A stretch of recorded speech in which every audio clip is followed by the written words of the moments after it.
Germans are calling for answers after this weekend's deadly attack on Berlin's LGBTQ pride celebration.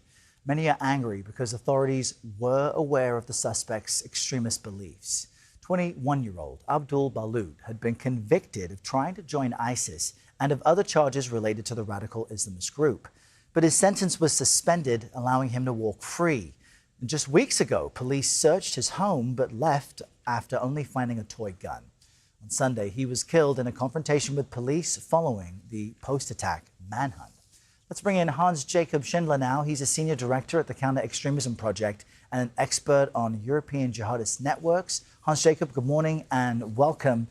Police have described Balud as being part of Berlin's Islamist scene.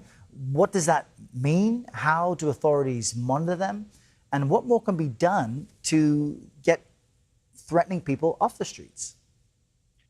Well, I mean, the Islamist scene in Berlin and in Germany in general is quite diverse and is monitored by both the federal level as well as the state level domestic intelligence services, our equivalent of the FBI.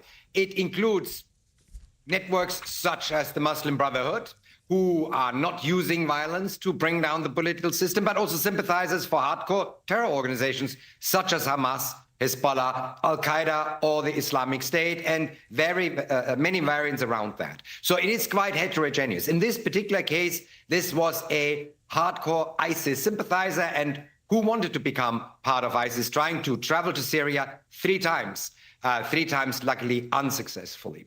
Now, the problem is that, of course, these individuals are under observation by the domestic intelligence service, and there is a specific group to which he did belong, which is called a particularly risky individuals, which is a couple of hundred all over Germany, that are deemed to be anytime ready to exert violence to further their ideological aims and therefore eat up a lot of resources that go into the monitoring because they cannot get, of course, arrested until they actually prepared or committed a crime. Well, now, the strange thing... Yeah. Well, this is what I think many of our American viewers will find so strange, is that police were aware of him, but they didn't have enough information to keep him off the streets. In fact, he was ordered to take part in a de-radicalization program. This was court-ordered, and that group tells CBS News he was about to be disqualified because his cooperation appeared fake. Let's just listen to that.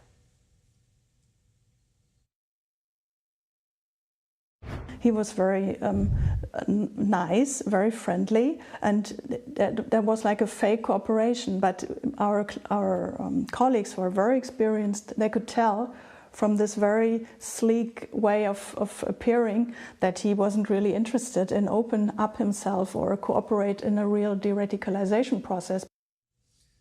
Hearing that, help our viewers understand what these programs are, how they should work, and what you make of what this person is telling us, that this person appeared to fake it.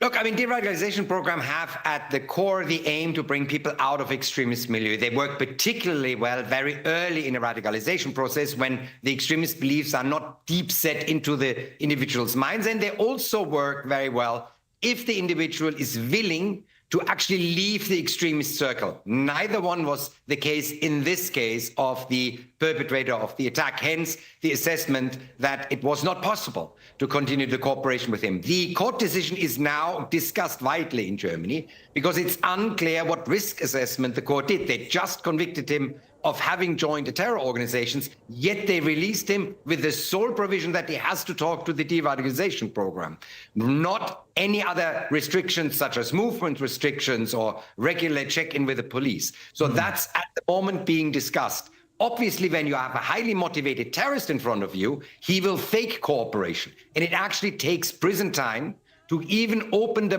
person's minds up and give a de-radicalization program at least a fighting chance. The way this was done here was impossible to be effective. Yeah, something clearly went wrong. Such a disturbing sequence of events. Hans-Jakob Schindler, thank you for being with us today. We appreciate it. But we'll talk about this more now because Germany's experienced a significant increase in crimes committed against LGBTQ individuals over the last few years. That's according to the country's crime data.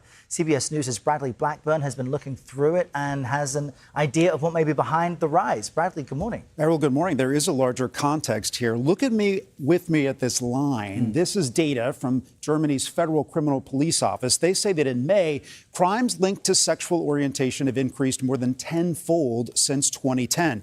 Just in the last year alone, the number of crimes against someone because of their sexual orientation rose 17%.